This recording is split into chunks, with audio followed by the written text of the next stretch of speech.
should start out like that.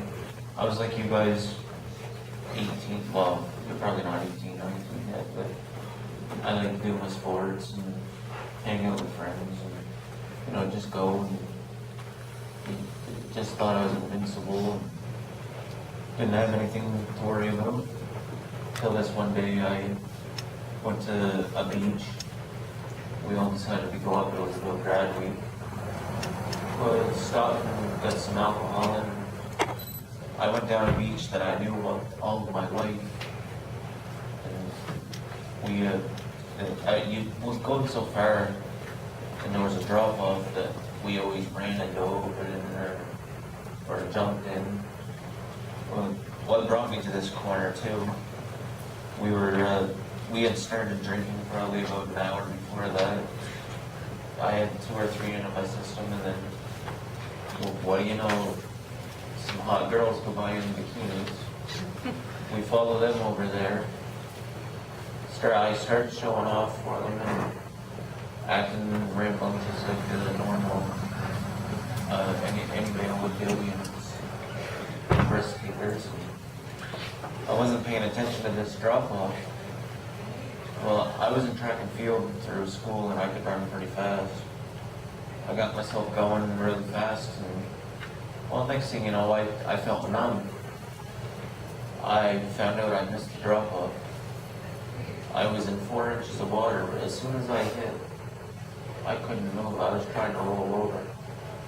I couldn't move. No, I'm sitting here, I'm wondering, come on, turn me over. I'm drowning. Well, I didn't get turned over. And I'm on my last breath. I'm like, please turn me over. And one of my friends finally figured out, we always played a game called Cry Wolf. I don't know if you guys are familiar with that, but we would try to get each other going and say, like, I pretend I'm drowning out there, and then they come to grab me, and we, you know, grab them and put them under. Well, this time I wasn't joking around, so that stuff there you shouldn't do.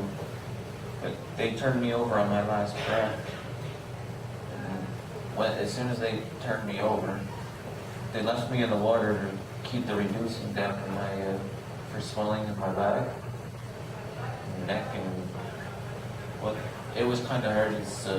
I had a friend holding my head, like they told you here, the neck brace that they have for you and backboard.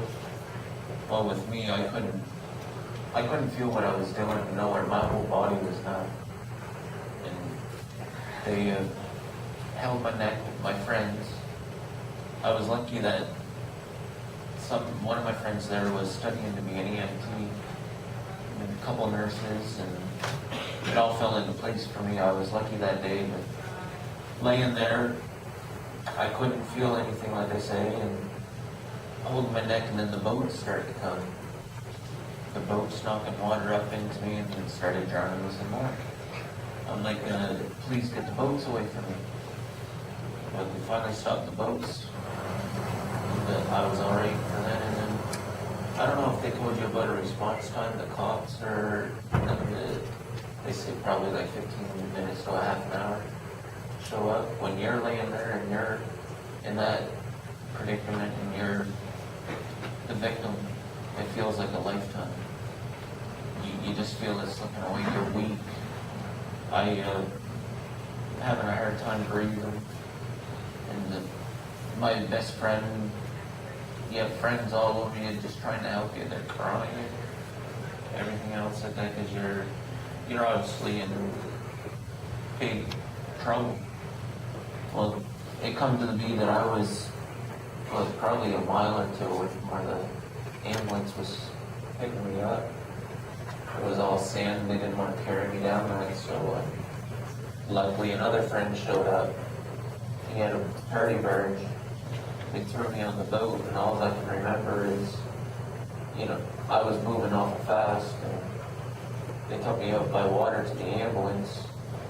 And this stuff here, I just vaguely remember, and got me into the ambulance, and it was all people I knew because I grew up in this area too. And they were working on me, and Well, come to find out, when I got to the hospital, they took an X-ray. I didn't break any bones. So they're just saying, hopefully, oh, you can get up and walk if you're just swelled up and stuff. It wasn't the fact when they put me in the MRI. What an MRI is they take X-rays of the inside of your spinal cord. And I found that there's nerves that goes down your spine. You have one that's sensory and one that's motor.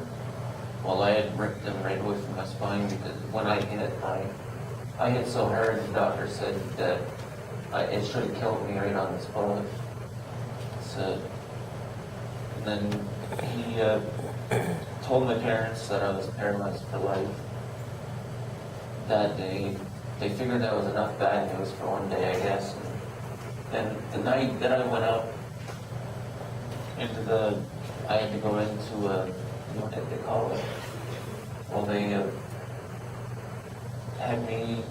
they told you here too, all the alcohol I had in my system and stuff, it had finally, I guess, decided it wanted to come up. Where they told you you're laying flat on your back, and if you were to puke or something, you would choke on your vomit. I done that. They had to put a feeding tube.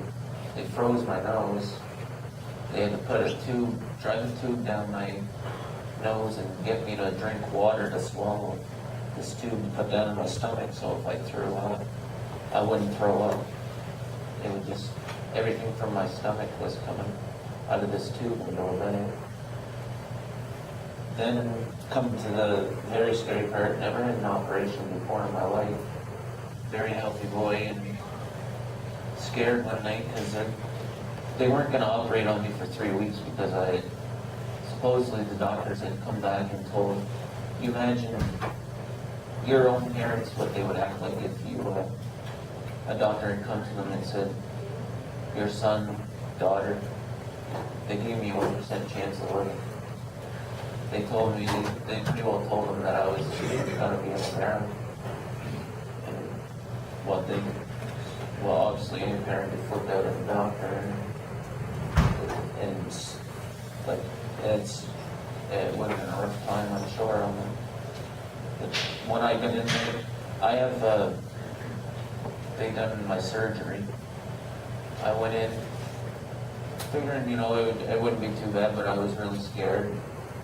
Well, got in there, come to find out they just put local anesthetic in me at first. I have a scar on my neck, down in my throat. They have what they call a tracheotomy they put in me. Well, that there, I had to be awake while they were cutting it up, open and talking to me. They actually really, right in front of my eyes, took a knife and cut my throat open and put in a device say like I caught pneumonia after this, so it helped me with my breathing. I couldn't breathe through the mouth, I was breathing through my throat. Then come to drilling, 5 weeks fighting for my life to get stronger in the hospital. Then you get shipped off to, really, when they talked about the rehab, I thought I was going to be going Ottawa or Ontario or something. Well, they had just sent me to FERS, and it's called the Snake Casket Center. Well, you got there, and really, I was on oxygen too, I should say. And when we got there, they sent me on the oxygen because they told me, you don't need it, you're just getting used to it. One dirty nurse, we're really close now, she got me good. She sent me there on oxygen, and when I come back, I went to the old forest up in Forest Hills. They come to me, we don't have oxygen here. I said, oh no. They said, you can either go back to St. John Regional or you can learn how to breathe. Well, I was getting tired of the hospital, so I learned how to breathe. And once you're in there, they send you to a schedule. It's like something like you're in the school. Say 8 o'clock in the morning, we always get up, we had our breakfast. we had to be in the cafeteria to get our breakfast, and then after that, we had our appointments. We would go and, say, physiotherapy, I had to get my muscles stretched out. Then we had what they call a recreational period. You just go in and, like me, I draw by mouth right now. They would get me to do artwork or just to give you something to do, more or less, or find ways for you to do things that you did before your accident. Well, then you have your, I had to see a psychologist a lot, because it's a lot to take in. Then you have your, what else is, an occupational therapist, because the wheelchair I'm in, they have to fit you to it. What they are is they assess your movements, and which really, I'm classified a quad. So that means I'm a C3, C4 injury. That's the area, you know where the doctor was pointing up on your neck? I was right up into my neck pretty well. I have a steel rod, or a steel clamp in my neck area. I can only move my neck so far in this way. But these here people would, what do I last train thought? My neck would get really sore and stuff, and you'd have your, they have the heating pads there, and I'd have to put those on it every night.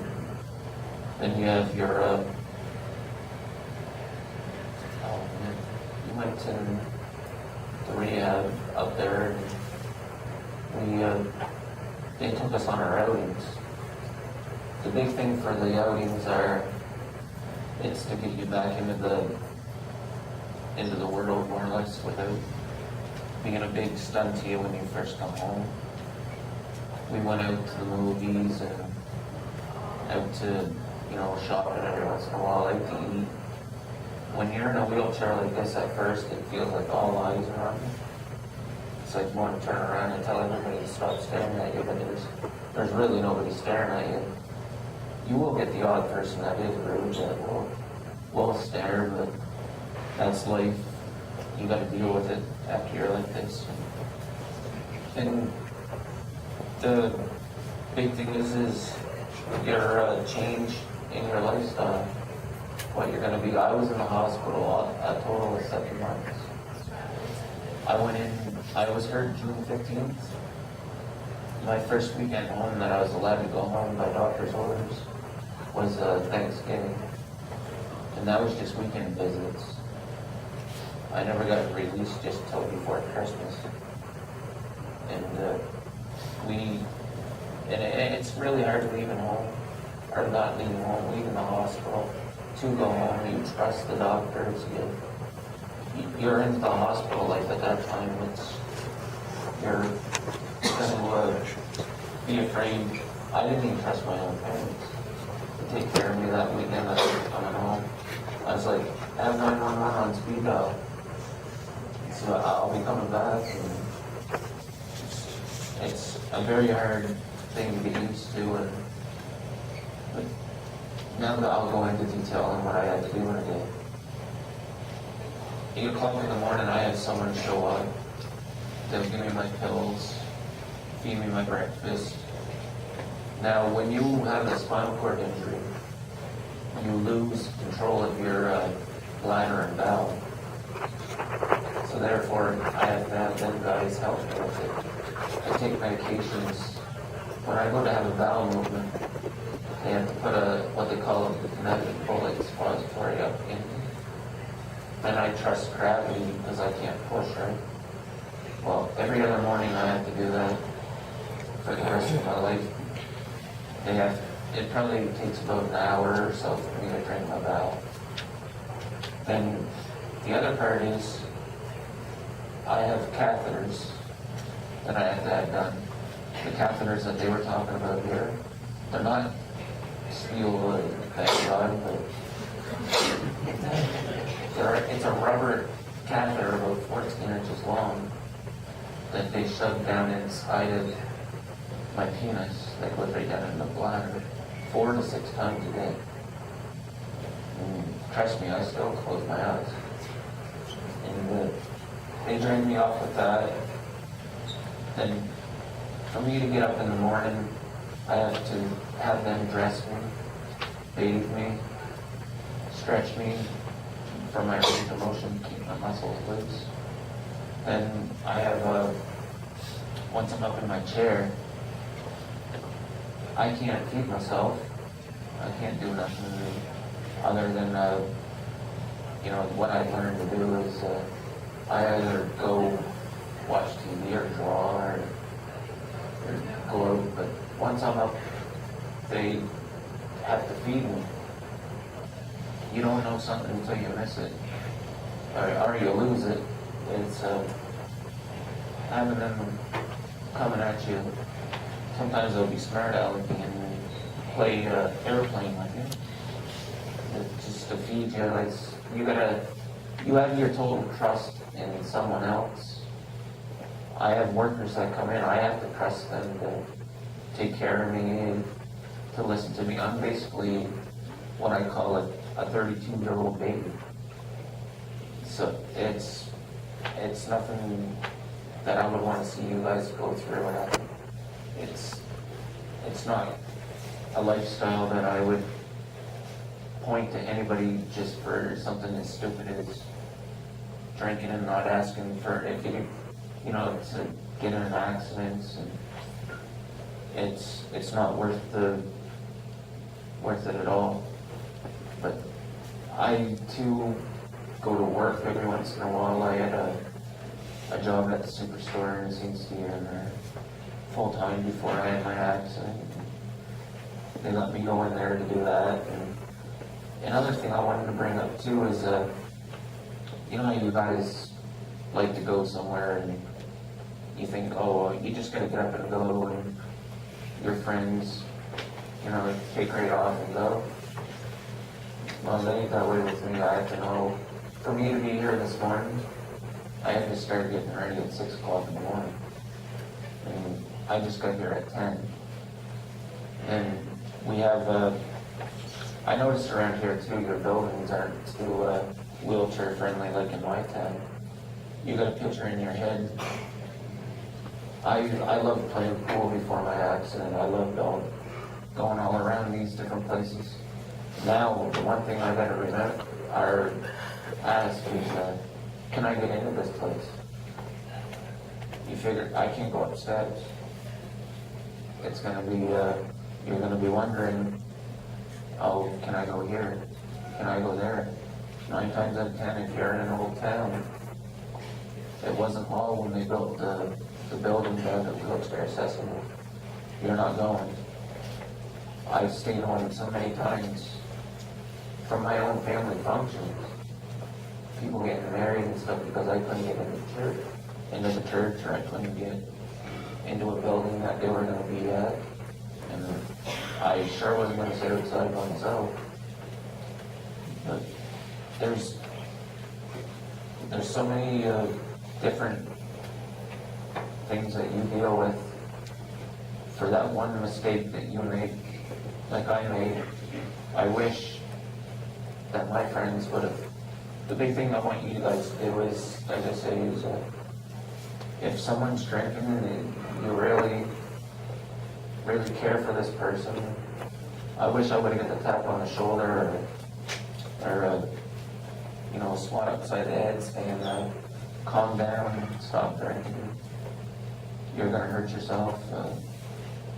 It would have spent my days a lot easier through life. But even the friend-wise I want to talk about too, they said about the drinking, where they would charge you, your friends wouldn't be your friends typically anymore. Well, after a big trauma like mine, my best friend at the time was an EMT, like I say, training to be an EMT. A lot of the friends that helped me out of the water, I haven't seen them in 12 years. A trauma like this can be, well, the way my friend quoted it to me was, he said, I never lost a buzz on it quick enough or fast enough like I had that day you were hurt. It's just your adrenaline kicks in, and he turned around and seen me laying there in the water, and he just, I don't know, I wouldn't want to be friends of someone laying there. Like, if you guys were to get hurt, it's hard to look at, I would imagine. Is there any questions or anything else?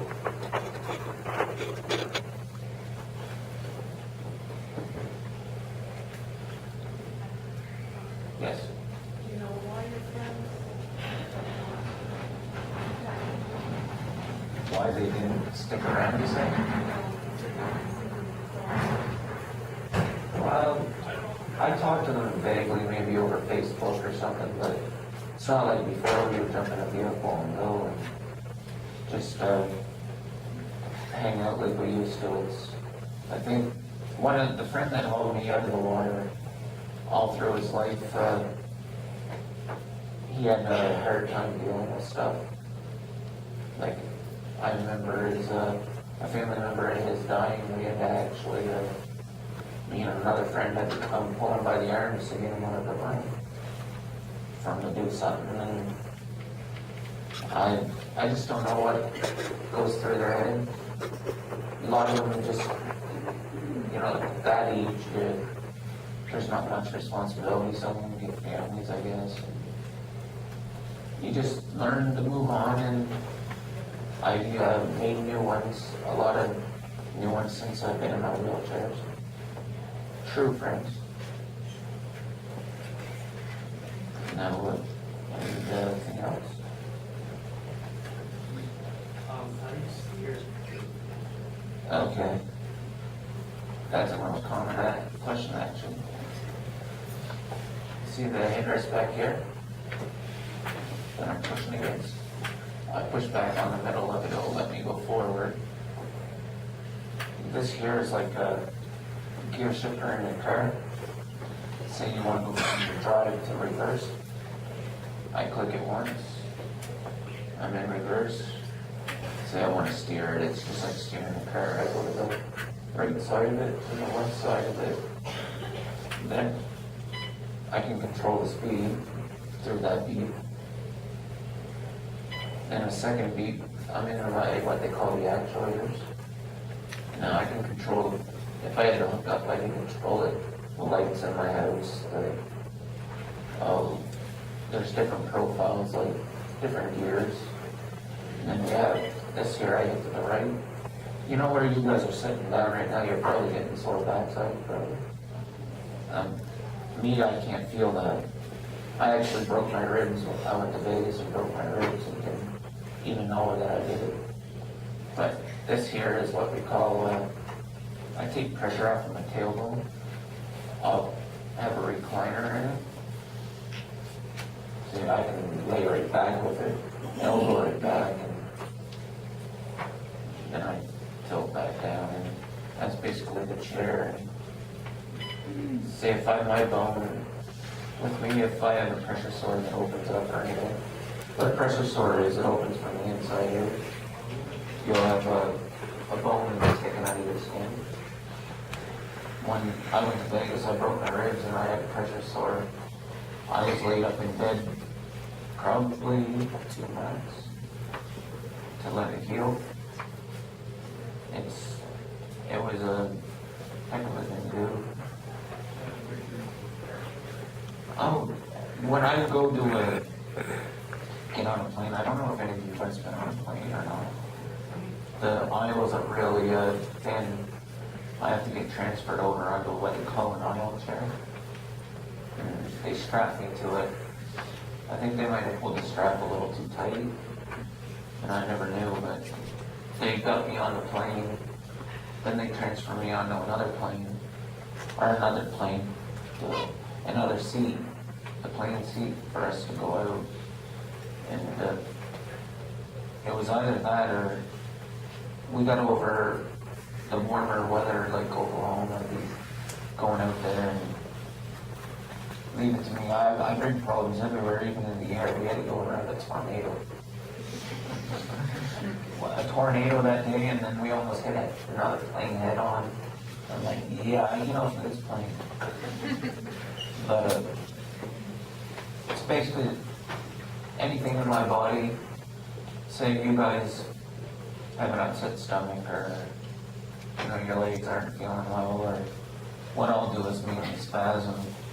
Like what a muscle spasm is my arms going out of control, or my legs, and they'll won't stop because my body can't tell what's going on.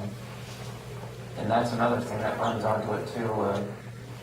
I'll have anxiety attacks because I don't know what's going on in my body. Say if I'm jumpy, I don't know, if I get a headache, I gotta look out for it. It just worries you because you don't know what's going on. I can't pinpoint what's going on in my body, and then the blood pressure will go up, and then they have a term like, I don't know if this reflects you. My blood pressure is lower than your guys's. It runs around 90 over 60. If my blood pressure hits anything like 140 over 90 or gets close to 100, that bottom number, I'm going to get to a hospital because I could have a heart attack, a stroke, anything at all. It's totally different set of rules than what you were. Once you're paralyzed, you say goodbye to that old life forever, and you bring in this one. Is there anything else? Yes. I never had a negative bone in my body really all my life. I prayed that I wanted to be alive. It's a big thing. That's the thing I wanted to live. Actually, the night that I got there and the doctors told my parents that I wasn't going to live, I had it in my mind that I wasn't going to either because I was really weak.